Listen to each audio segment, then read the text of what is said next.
हिमाचल में किसको मौका? हिमाचल प्रदेश चुनाव के संभावित नतीजों को लेकर कांग्रेस उत्साहित, तो भाजपा भी अपनी सरकार बनने को लेकर नजर आ रही आश्वस्त। हाँ, जोड़तोड़ की जरूरत पड़ी तो कोई भी दल नहीं करेगा इसमें कोई गुरेज। हालांकि भाजपा ने कई राज्यों में किया जोड़तोड़, तो यहां भी जुगाड़ की संभावना। इसके लिए अभी से भाजपा की है कई जिताऊ निर्दलीय उम्मीदवारों पर नजर। लेकिन कांग्रेस के लिए फतेह के बाद होगी सीएम पद के लिए बड़ी चुनौती, क्योंकि हिमाचल कांग्रेस सीएम पद के लिए हैं तीन दावेदार। मुकेश अग्निहोत्री, सुखविंदर सुक्खू और रानी प्रतिभा सिंह हैं सीएम के दावेदार।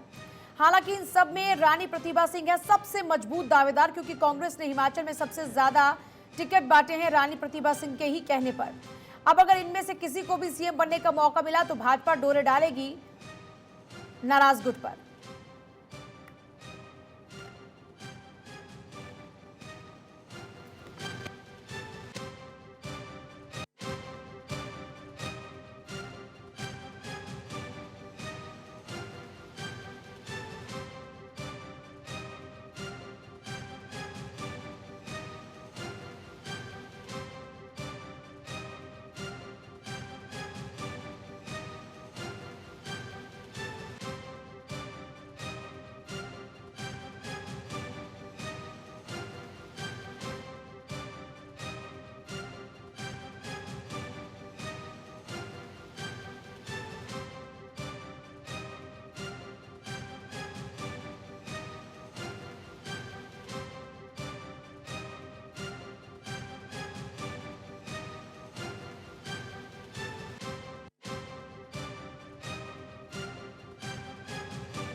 पहाड़गंज के वार्ड 82 केंद्रीय मंत्री मीनाक्षी लेखी उस वक्त पहुंचे यहां जब उन्हें पता चला कि आम आदमी पार्टी विधायक वहां वोट डलवाने पहुंचे हैं।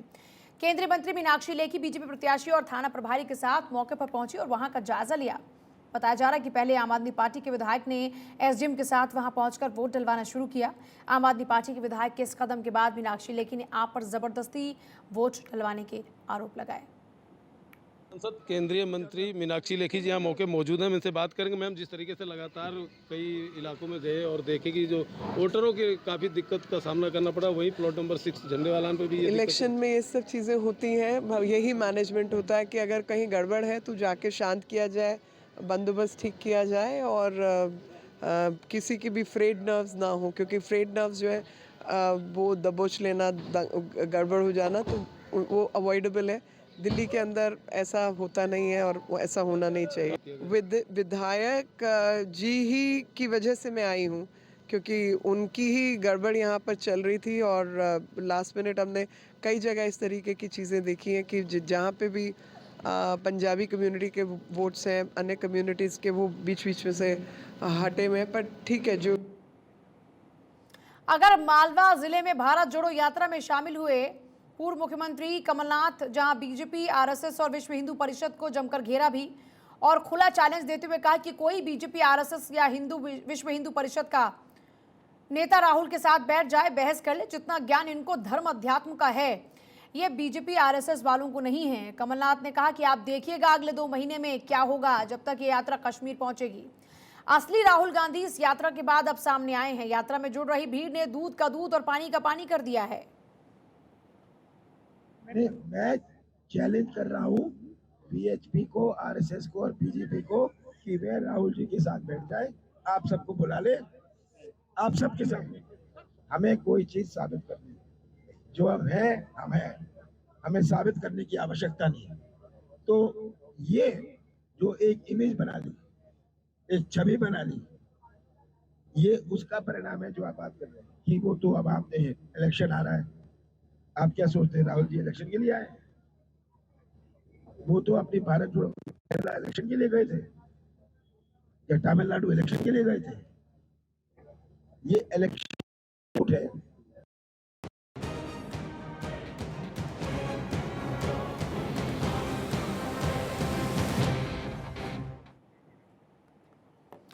साल 2019 और तारीख 5 अगस्त, जब कश्मीर से अनुच्छेद 370 हटाने का ऐलान हुआ और पाकिस्तान बिलबिला उठा। लेकिन इस फैसले के साथ ही हिंदुस्तान ने यह भी तय कर लिया था कि अब दशकों से पाकिस्तान की बेड़ियों में जकड़ा पीओके भारत का ही मुकुट बनेगा। 370 हटने के 3 साल बाद अब भारत की फौज इसके लिए तैयार हो चुकी है और भारतीय सेना ने बाकायदा इसका ऐलान भी कर दिया, जिसके बाद डरे सहमे पाक के नए मुंगेरी लाल आसिम मुनीर ने कुछ ऐसा कह दिया जिसको लेकर पूरी दुनिया हंस रही है, तो वहीं खुद आम पाकिस्तानी भी मंद मंद मुस्कुरा ही रहे हैं।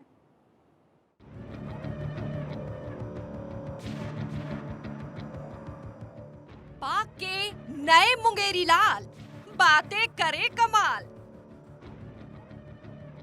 देश में खजाना खाली, मुनीर का भेजा खाली। खाने को नहीं दाने, मुनीर चले धमकाने। सुनो पाकिस्तान, निपट लेगा हिंदुस्तान। नापाक गीदड़ भपकी का होगा फाइनल हिसाब। पाकिस्तान में गदर है, बहुत गदर है, क्योंकि पाकिस्तान कंगाली के नए कीर्तिमान रच रहा है। वहीं दूसरी ओर उसकी सेना गीदड़ भपकी दे रही है। वो पाकिस्तानी सेना जिसने 3 बार भारत से हार का मुंह देखा।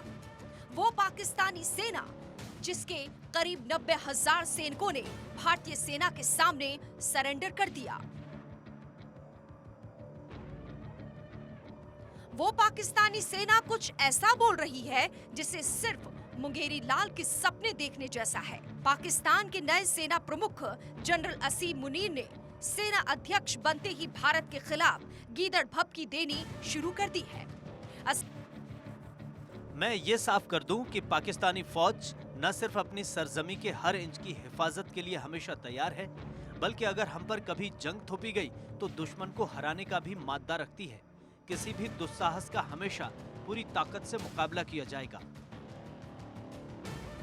इस बयान से ये साफ नजर आ रहा है कि जनरल मुनीर जो हैं वो पाकिस्तान और पाकिस्तान की आर्मी के लोगों का मनोबल बढ़ाने की कोशिश कर रहे हैं। हाँ, यह भी दर्शाता है कि उनके मन में भारत का भय है और वो जानते हैं कि अगर सच में एक दिन भारत ने पीओके पर हमला किया तो पाकिस्तान की फौज के लिए यह युद्ध बहुत भारी पड़ेगा। कश्मीर के जिस हिस्से पर पाकिस्तान ने जबरन कब्जा कर रखा है, उसी पाक अधिकृत कश्मीर में अब तिरंगा लहराने वाला है, क्योंकि प्रधानमंत्री मोदी का अगला प्रोजेक्ट पीओके ही है और इस प्रोजेक्ट को अंजाम में लाने के लिए पूरी स्क्रिप्ट तैयार हो चुकी है। अटैक प्लान का ब्लूप्रिंट तैयार है।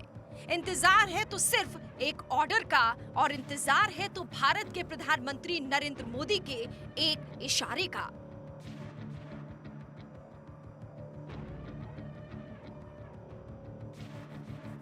उत्तरी कमांड के प्रमुख लेफ्टिनेंट जनरल उपेंद्र द्विवेदी के इस बयान ने पूरे पाकिस्तान में खलबली मचा दी है।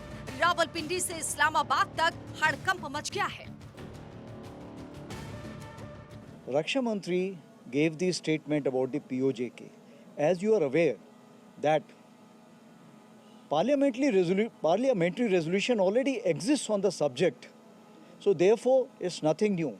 It is part of the parliamentary resolution. As far as the Indian Army is concerned, Indian Army will carry out any order which is being given by the government of India.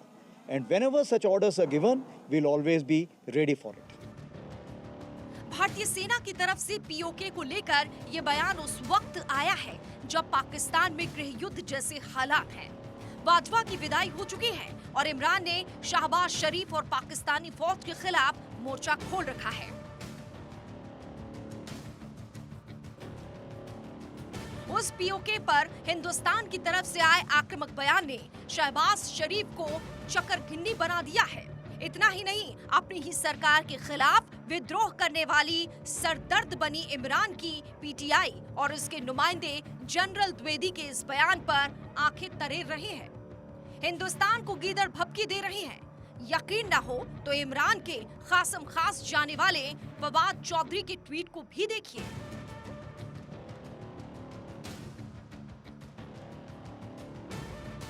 समझिए कि जिन्हें धक्के मारकर सत्ता से बेदखल किया गया, जिन्हें अपने ही मुल्क में सरेआम धुतकारा गया, वो हिंदुस्तान के खात्मे की बात कर रहे हैं। सोशल मीडिया प्लेटफॉर्म पर पंच लाइन लिख रहे हैं।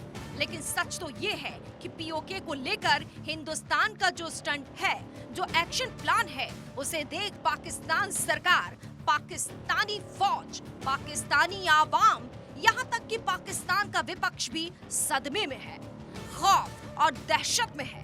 भारत ने पाकिस्तान को जो आखिरी पैगाम दिया है, उसका सीधा और साफ संदेश ये है कि वक्त रहते पीओके से निकल जाओ। धोखे और फरेब से भारत की जमीन पर जो कब्जा कर रखा है, उसे हटा लो।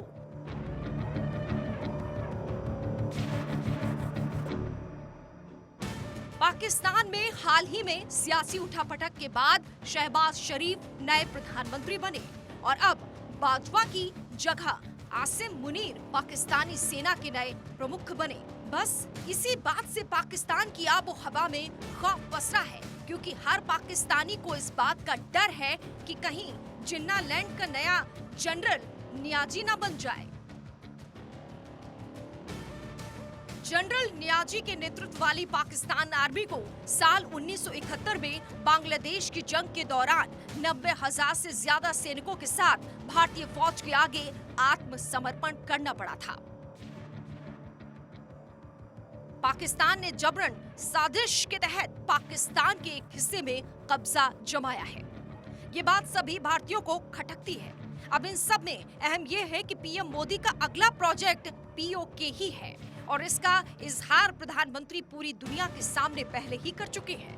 प्रधानमंत्री मोदी की जुबान से निकली ये वो कसक है जो बीते कई दशकों से किसी फांस की तरह उनके दिल में चुभ रही है। और गृह मंत्री ने भी कश्मीर से 370 हटाए जाने के दौरान जो कुछ कहा, वो बहुत कुछ कहता है। जब मैं जम्मू और कश्मीर बोलता हूं तो पीओके इसके अंदर ही आता है। एक सेकंड भाई, सुनिए तो आप मुझे बोलने नहीं देंगे। आप मैं स्पष्ट करता हूं, माननीय मंत्री जी प्लीज।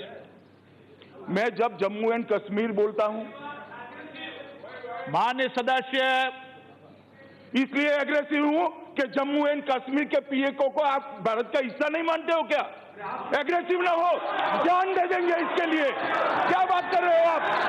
एग्रेसिव होने की क्या बात कर रहे हो? जान दे देंगे इसके लिए।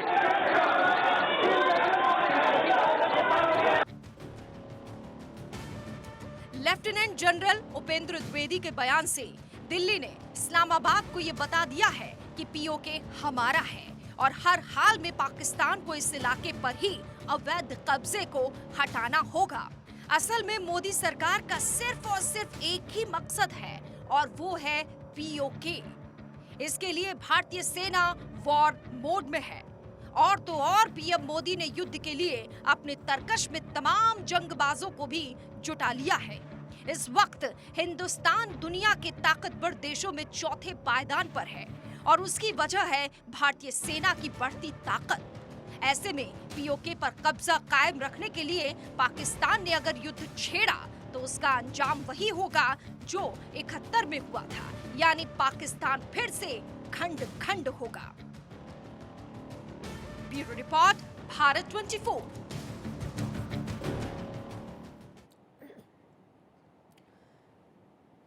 मतलब पाकिस्तान के नए सेना प्रमुख दिन में सपने देख रहे हैं। पाकिस्तानी सेना के नए सेना अध्यक्ष का इतिहास अगर खंगालेंगे तो समझ आएगा कि उनकी नियुक्ति की वजह क्या क्या रही होंगी। सबसे पहले तो आपको बता दें कि मुनीर, जिन मुनीर का जिक्र किया जा रहा है, वो मुनीर 3 दिन बाद रिटायर होने वाले थे। इससे ऐन पहले उन्हें सेना प्रमुख जैसी जिम्मेदारी सौंप दी गई। कम से कम 3 साल वो देश के सबसे ताकतवर पद पर बने रहेंगे। इसके बाद भी उनका कार्यकाल बढ़ाया जा सकता है। शहबाज शरीफ सरकार को उम्मीद होगी कि इस नियुक्ति की वजह से सेना प्रमुख का उनकी सरकार की ओर झुकाव रहेगा।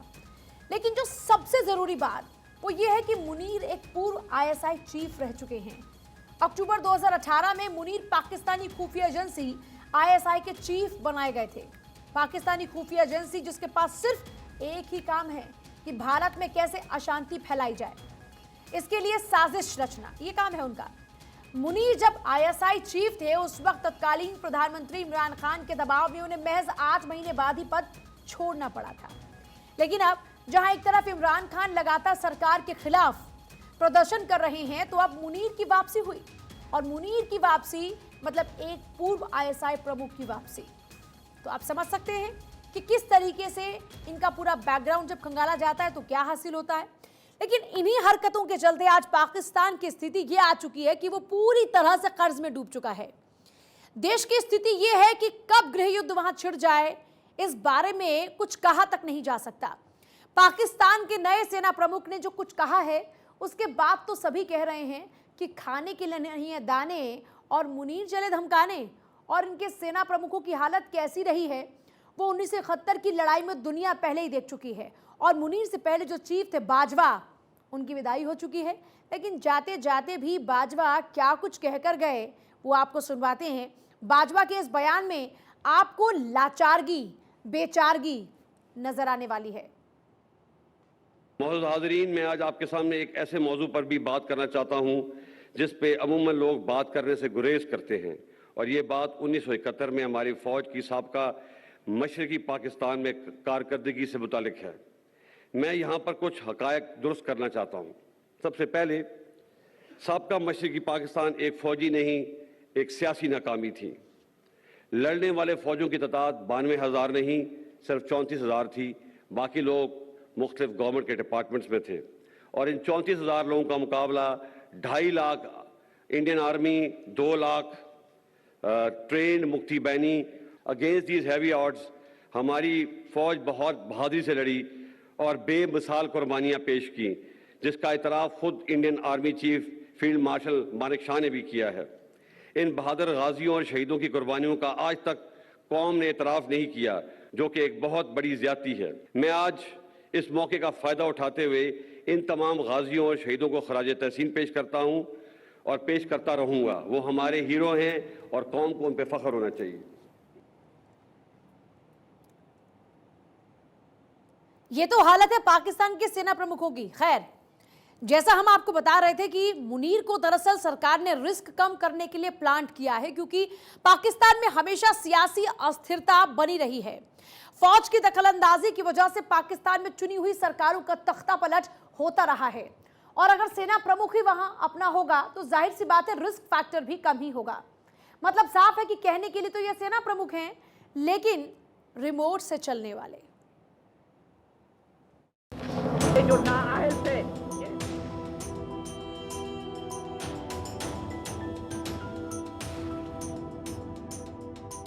पाकिस्तान में सेना सरकार को अपने बूटों की नोक पर रखती है और जब चाहती है चुनी हुई सरकार को बूटों से कुचल देती है।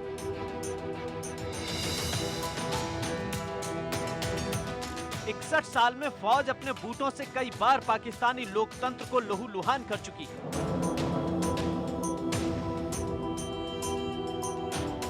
लोकतंत्र को कुचलकर फौज अब तक 4 बार पाकिस्तान पर अपनी तानाशाही दिखा चुकी है।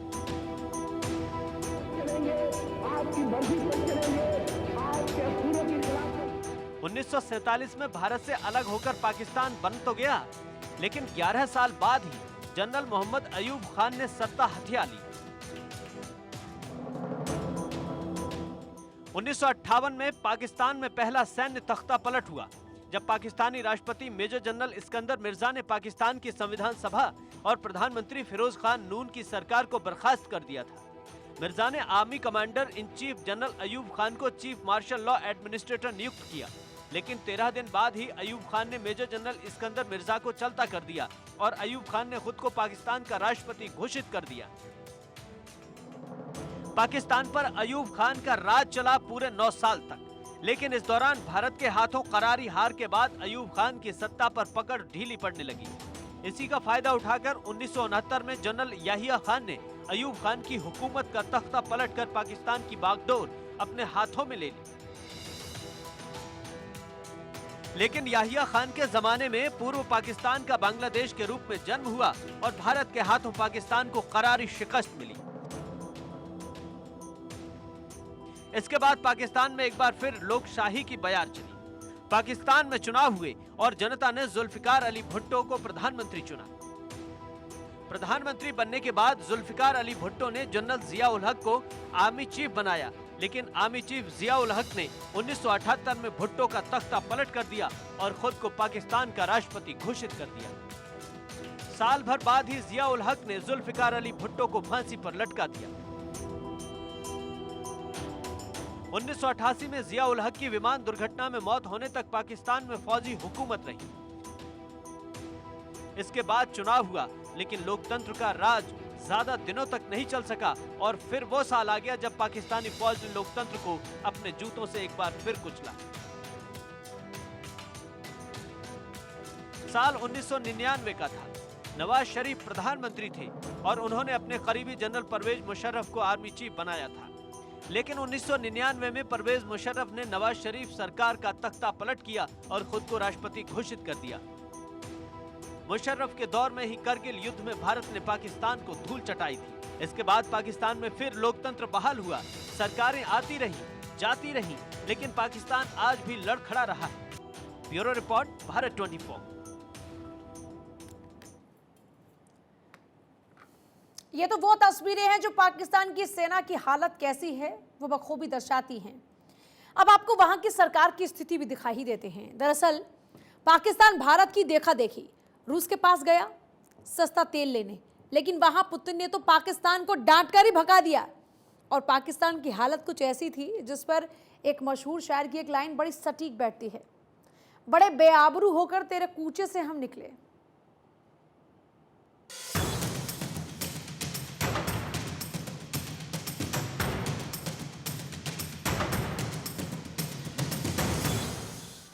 मोदी के दोस्त पुतिन ने पाकिस्तान को डांट कर भगा दिया है। पुतिन ने साफ कर दिया है कि वो भारत की तरह पाकिस्तान को सस्ता तेल नहीं देगा, जिससे पाकिस्तान में हड़कंप मच गया है।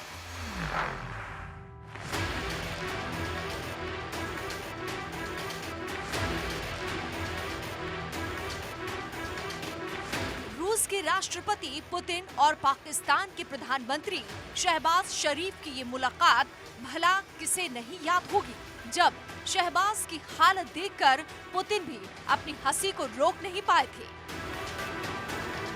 और आज पाकिस्तान की इस अल्टीमेट बेइज्जती पर पूरी दुनिया हंस रही है। बीते 2 महीने में तीसरी बार पाकिस्तान रूस के दरवाजों पर जा पहुंचा और इस बार भी हालत वही हुई। कोशिश थी कि रूस से भारत की तरह सस्ता तेल लिया जा सके, लेकिन हुआ उलट।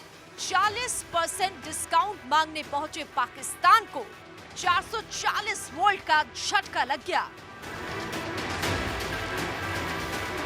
पाकिस्तान के पेट्रोलियम राज्य मंत्री मुसादिक मलिक के नेतृत्व में प्रतिनिधि मंडल 29 नवंबर को रूस गया था। इस प्रतिनिधि मंडल ने 30 नवंबर को रूस के अधिकारियों के साथ बातचीत की और सस्ता तेल देने का अनुरोध किया। पाकिस्तानी अधिकारियों ने कहा कि उन्हें भी भारत की तरह दाम में 30-40% की छूट के साथ तेल दिया जाना चाहिए। रूस के अधिकारियों ने पाकिस्तानी प्रतिनिधि मंडल की बात ध्यान से सुनी और फिर मानो अनसुनी कर दी। वहीं पाकिस्तान में ऐसा माहौल बनाया जा रहा था मानो किसी भी वक्त पाकिस्तान में रूस के सस्ते तेल की सप्लाई शुरू हो जाएगी। रूस के साथ सस्ता खाम तेल खरीदने के लिए मुज़ाकरात जारी हैं। ज़राए पेट्रोलियम डिवीजन का कहना है कि रूसी हुकाम के साथ खाम तेल की मिकदार, कीमत और रूट से मुतालिक बात हुई है। मुज़ाकरात के इख्तिताम पर पॉलिसी बयान जारी किया जाएगा। पाकिस्तान वफ्द रूसी हुकाम से मुज़ाकरात के बाद हफ्ते को वतन वापस पहुंचेगा।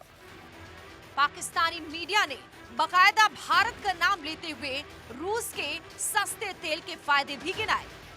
आपने देखा होगा कि पाकिस्तान के पूर्व पीएम दिन रात सोते जागते कैसे भारत का नाम लेते हैं और कहते हैं कि भारत कर सकता है तो पाकिस्तान क्यों नहीं कर सकता। मतलब आज भारत और पाकिस्तान कहां खड़े हैं आप समझ ही सकते हैं। वहां के सेना प्रमुख के बयान पर दुनिया हंस रही है। ये एक ऐसा देश बन चुका है जो सिर्फ नापाक साजिशों के सहारे है, तो वहीं हमारा देश भारत अब दुनिया को लीड कर रहा है। रुक रहे हैं बहुत ही छोटे से ब्रेक के लिए। हर खबर के लिए आप देखते रहिए भारत 24।